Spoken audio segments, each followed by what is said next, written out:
Mathematics chapter वास्तविक संख्या real number, उसी के कंसेप्ट को बताने वाले हैं। चलिए आइए सीधे वीडियो में बने रहिए, एकदम सीधे पॉइंट वाला बात करते हैं। देखिए इस वीडियो में आप लोगों को बताएंगे संख्या के बारे में, और संख्या में कौन कौन, प्राकृत संख्या, पूर्ण संख्या, पूर्णांक संख्या, अभाज्य संख्या या इसी को कहते हैं रूट संख्या, उसके बाद भाज्य संख्या इसी को कहते हैं यौगिक संख्या, और सहभाज्य संख्या, सम संख्या, विषम संख्या, परिमेय संख्या, अपरिमेय संख्या, उसके बाद वास्तविक संख्या। यानी कि क्लास 10th मैथमेटिक्स का पहला चैप्टर जो है वास्तविक संख्या, वास्तविक संख्या तक पहुंचने से पहले आपको ये सब छोटका छोटका संख्या पता होनी चाहिए।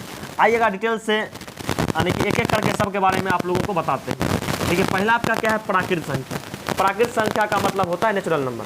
प्राकृत संख्या का मतलब गिनती की संख्या को प्राकृत संख्या कहते हैं। जैसे कोई भी चीज़ का गिनती गिनना चालू करते हैं तो 1 2 3 4 यानी कि 1 से चालू करते हैं, तो गिनती की संख्या को क्या कहते हैं, प्राकृत संख्या कहते हैं। अगर आप इसका डिफिनेशन नोट करना चाहते हैं तो नोट कर लीजिए कि गिनती की संख्या को प्राकृत संख्या कहते हैं। जैसे इसमें क्या क्या चला आएगा, 1 चला आएगा, 2 चला आएगा, 3 चला आएगा, 4 चला आएगा, 5 चला आएगा और अनंत तक जाते रह जाएगा। ठीक, मतलब अनंत तक जाते रह जाएगा। यहाँ से आप लोग एक बात ये भी ध्यान रखिए, यदि आप लोगों से पूछा जाएगा सबसे छोटी प्राकृत संख्या, तो सबसे छोटी प्राकृत संख्या क्या हो जाएगा, 1 हो जाएगा। आपके बोर्ड एग्जाम में पूछा गया क्वेश्चन। चलिए उसके बाद बढ़ते हैं पूर्ण संख्या पर। पूर्ण संख्या में क्या होता है, कहता है प्राकृत संख्या के समूह में शून्य को भी शामिल कर देने पर, प्राकृतिक संख्या के समूह में शून्य को शामिल कर देने पर बने संख्या समूह को पूर्ण संख्या कहते हैं। यानी कि प्राकृत संख्या जो है इसमें केवल क्या करेंगे, इसमें केवल 0 को शामिल कर देंगे। यानी कि 0 हो जाएगा, 1 हो जाएगा, 2 हो जाएगा, 3 हो जाएगा, 4 हो जाएगा, 5 हो जाएगा, 6 हो जाएगा। ठीक, चलिए देखिए पूर्ण संख्या में जैसे आपका 0 हो जाएगा, 1 2 3 4 5 6 और ये भी कहाँ तक हो जाएगा, तो ये भी आपका अनंत तक हो जाएगा। यदि आप लोगों से पूछा जाएगा सबसे छोटी पूर्ण संख्या, तो सबसे छोटी पूर्ण संख्या आपका क्या हो जाएगा, 0 हो जाएगा। सबसे छोटी पूर्ण संख्या क्या हो जाएगा, 0। चलिए आगे बढ़ते हैं, पूर्णांक संख्या पर चलते हैं। देखिए पूर्णांक संख्या में कहता है कि पूर्ण संख्या के समूह में ऋणात्मक संख्या को शामिल कर देने पर बने संख्या समूह को पूर्णांक संख्या कहते हैं। यानी कि पूर्णांक संख्या में क्या करना है, माइनस वाला भी चला, मतलब माइनस वाला भी आ जाएगा। जैसे देखिए अभी हम यहाँ से लिख रहे हैं, जैसे 1 हो गया, 2 हो गया, 3 हो गया, 4 हो गया, डॉट डॉट तक। ये जो देख रहे हैं ये जो अभी है प्राकृत संख्या का समूह है। इसमें 0 मिला देंगे तो अब क्या बन जाएगा, अब बन जाएगा क्या कहते हैं, पूर्ण संख्या। इसी में माइनस वाला संख्या को भी शामिल कर देंगे, जैसे माइनस में 1, माइनस में 2, माइनस में भी अनंत तक कर देते हैं, तब जो संख्या समूह बन जाएगा तो उसको कहेंगे पूर्णांक संख्या। उसको क्या कहेंगे, पूर्णांक संख्या। उसको पूर्णांक संख्या कहेंगे। और देखिए पूर्णांक संख्या मतलब पूर्णांक संख्या जो होता है ये 2 प्रकार का, एक होता है धनात्मक पूर्णांक संख्या, एक होता है ऋणात्मक पूर्णांक संख्या। यानी कि 0 से बड़ा जो संख्या होता है उसको धनात्मक पूर्णांक कहते हैं, और 0 से छोटा यानी कि माइनस में जो होता है उसको ऋणात्मक पूर्णांक कहते हैं। ये हो गया। चलिए उसके बाद आप लोगों को बताते हैं अभाज्य संख्या, रूट संख्या। अभाज्य संख्या या इसी को क्या कहते हैं, रूट संख्या, इसी को अंग्रेजी में कहते हैं प्राइम नंबर। अंग्रेजी में क्या कहते हैं, प्राइम नंबर। उसके बाद भाज्य संख्या, इसको कहते हैं यौगिक संख्या, और इसी को अंग्रेजी में कहते हैं कंपोजिट नंबर। देखिए भाज्य संख्या और अभाज्य संख्या समझने से पहले आप लोगों को गुणनखंड के बारे में पता होनी चाहिए। देखिए गुणनखंड क्या होता है, गुणनखंड को अंग्रेजी में कहते हैं फैक्टर। गुणनखंड को अंग्रेजी में क्या कहते हैं, फैक्टर कहते हैं। फैक्टर का मतलब होता है कि भाग लगने वाला अंक। अब बताइए 1 में क्या क्या चीज़ से पूरा भाग लगेगा, तो इसमें केवल 21 लगेगा, तो इसका केवल 1 हो जाएगा। 2 में क्या क्या अंक से पूरा भाग लगेगा, 1 से लगेगा, उसके बाद 2 से लगेगा। 3 में क्या क्या चीज़ से लगेगा, 1 से लगेगा, उसके बाद 3 से लगेगा। 4 में क्या क्या चीज़ से पूरा भाग लगेगा, 1 से लगेगा, 2 से लगेगा, उसके बाद 4 से लगेगा। 5 में बात कर लेते हैं। देखिएगा 5 में क्या क्या चीज़ से पूरा भाग लगेगा, तो 1 से लग जाएगा, उसके बाद 5 से लग जाएगा। उसके बाद क्या करते हैं, 6 में क्या क्या चीज़ से पूरा भाग लगेगा, 1 से, 2 से, 3 से। 7 में लगेगा 1 से और 7 से। 8 में क्या क्या चीज़ से लग जाएगा, 1 से, 2 से, 4 से, उसके बाद 8 से। 9 में क्या क्या चीज़ से पूरा भाग लग जाएगा, 1 से, 3 से, उसके बाद 9 से। और 10 में क्या क्या चीज़ से भाग लग जाएगा, 1 से, 2 से, 5 से, उसके बाद 10 से। चलिए अब आप लोग ध्यान से समझिए। देखिए 2 जो है, 2 का केवल क्या गो गुणनखंड है, 2 का केवल 2 गो गुणनखंड है। 3 का केवल देखिएगा क्या गो गुणनखंड है, तो 3 का केवल 2 गो गुणनखंड है। यानी कि जिस संख्या का केवल 2 ही गुणनखंड होते हैं उसको अभाज्य संख्या या रूट संख्या कहते हैं। उसको अभाज्य संख्या या रूट संख्या कहते हैं। उसको अभाज्य संख्या या रूट संख्या कहते हैं।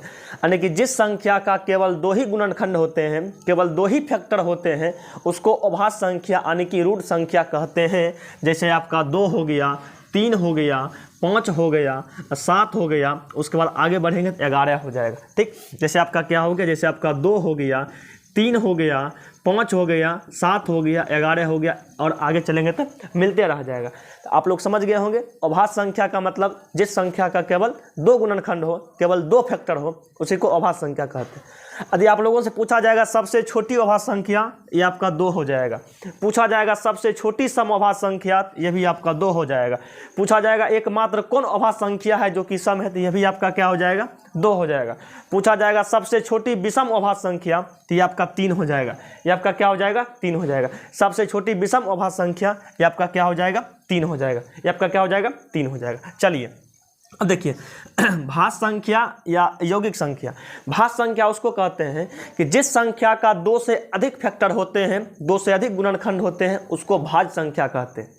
जिस संख्या का 2 से अधिक गुणनखंड होते हैं, यानी कि 2 से अधिक फैक्टर होते हैं, उसको भाज्य संख्या कहते हैं। जैसे आपका 4 हो गया, जैसे आपका 4 हो गया, 6 हो गया, 8 हो गया, 9 हो गया, 10 हो गया।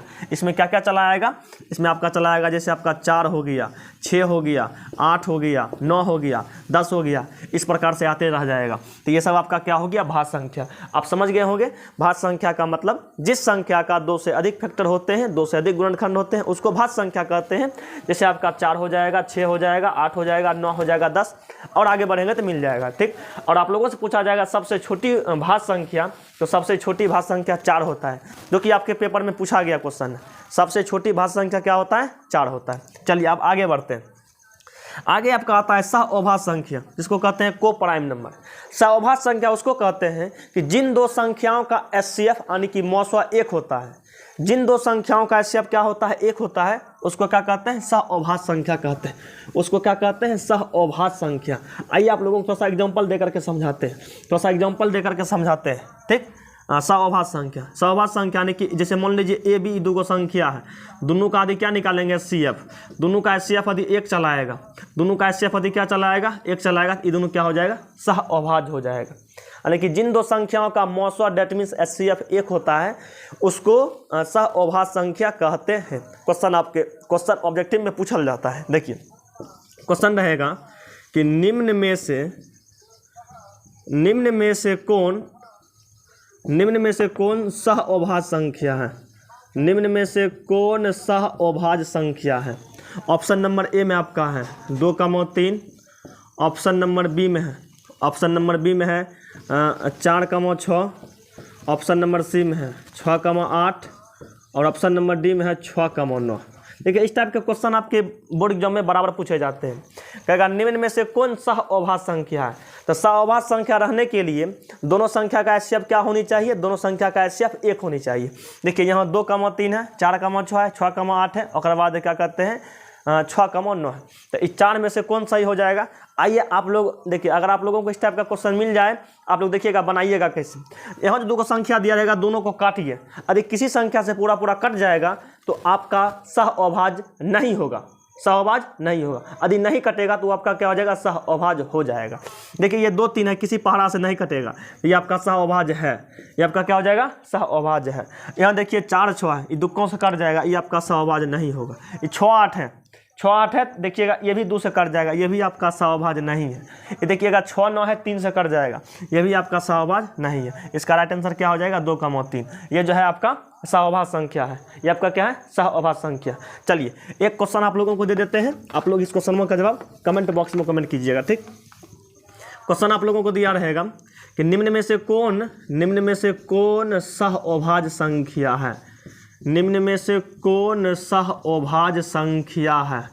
ऑप्शन ए में आप लोगों का है 2,4, ऑप्शन बी में आप लोगों को देते हैं 4,6, ऑप्शन सी में आप लोगों का है 4,5, और ऑप्शन डी में आप लोगों का है क्या कहते हैं 8,10। आप लोग बताइएगा ये जो क्वेश्चन आप लोगों को दिया हुआ है कि निम्न में से कौन सहअभाज्य संख्या है। ऑप्शन ए में 2,4, ऑप्शन बी में 4,6, ऑप्शन सी में 4,5, ऑप्शन डी में 8,10। इस क्वेश्चन का जवाब आप लोग बताइएगा कमेंट बॉक्स में कमेंट करके।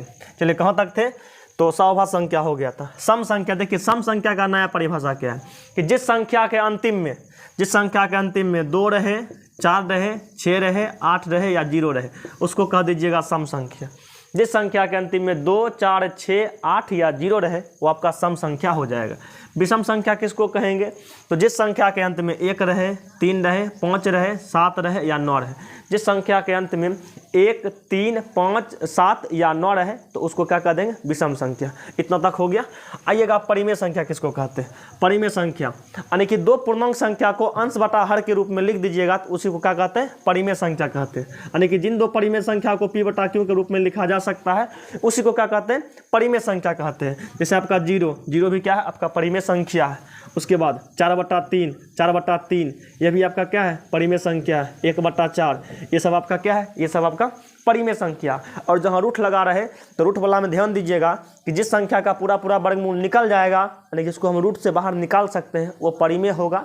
जिसको रूट से बाहर नहीं निकाल सकते हैं वो आपका अपरिमेय हो जाएगा। जैसे देखिए यहाँ से, जैसे आप लोगों को यहाँ दिया है √4 तो √4 का वर्गमूल 2 होता है तो ये आपका क्या हो जाएगा? परिमेय।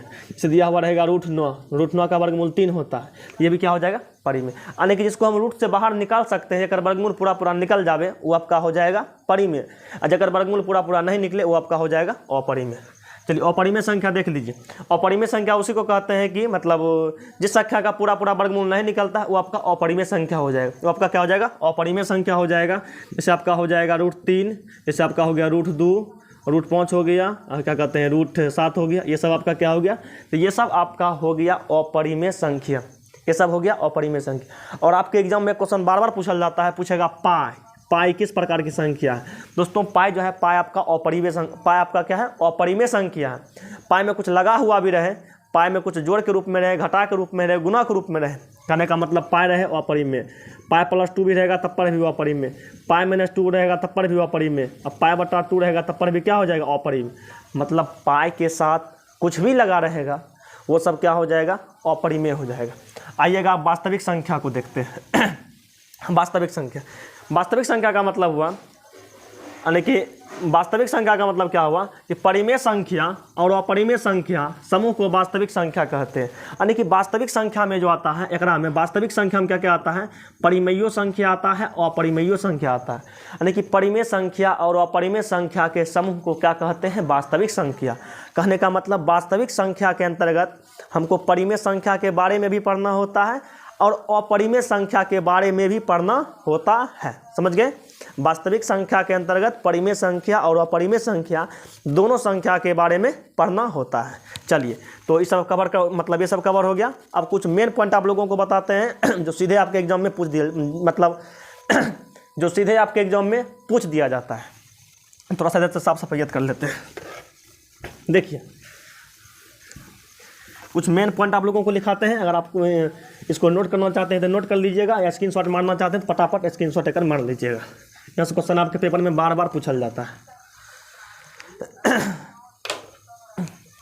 देखिए पहला पॉइंट आप लोगों का है, आप लोगों से पूछा जाएगा सबसे छोटी, आप लोगों से पूछा जाएगा सबसे छोटी।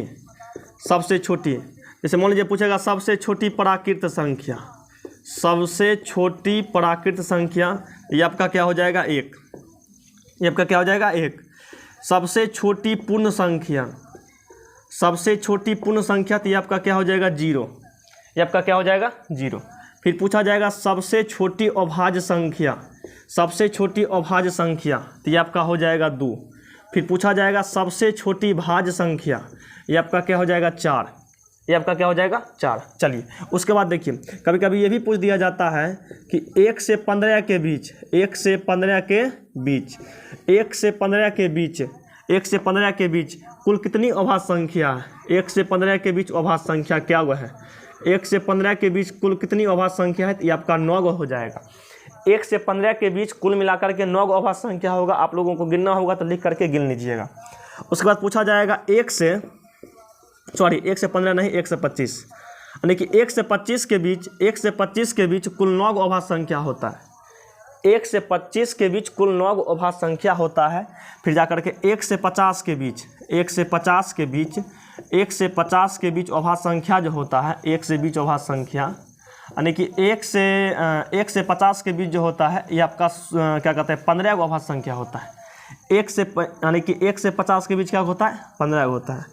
फिर 1 से 100 के बीच, 1 से 100 के बीच, 1 से 100 के बीच अभाज्य संख्या जो होता है, 1 से 100 के बीच अभाज्य संख्या जो होता है, 1 से 100 के बीच, ये आपका क्या कहते हैं 25 गो अभाज्य संख्या हो जाता है। क्या हो जाता है? 25 गो अभाज्य संख्या हो जाता है। आप तो एक बार ध्यान से फिर से देखिए, 1 से 25 के बीच में 9 गो अभाज्य संख्या, 1 से 50 के बीच में 15 गो अभाज्य संख्या, 1 से 100 के बीच में 25 गो अभाज्य संख्या। उसके बाद पूछा जाएगा कि दो परिमेय संख्या के बीच, दो परिमेय संख्या के बीच कितनी परिमेय संख्या हो सकती है? तो ये आपका हो जाएगा अनंत। ये क्या हो जाएगा? अनंत। लेकिन दो परिमेय संख्याओं के बीच कितनी परिमेय संख्या हो सकती है? तो ये आपका क्या हो जाएगा? अनंत हो जाएगा। चलिए, तो इस वीडियो में इतना तक रहने देते हैं। आप लोग कमेंट बॉक्स में कमेंटवा करके बताइएगा कि यह वीडियो आप लोगों को कैसा लगा, और क्लास 10th मैथमेटिक्स के किस चैप्टर का वीडियो आप लोगों को चाहिए। कमेंट के अनुसार वीडियो आप लोगों को मिल जाएगा। मिलेंगे नेक्स्ट वीडियो में बहुत ही जल्द। जय हिंद।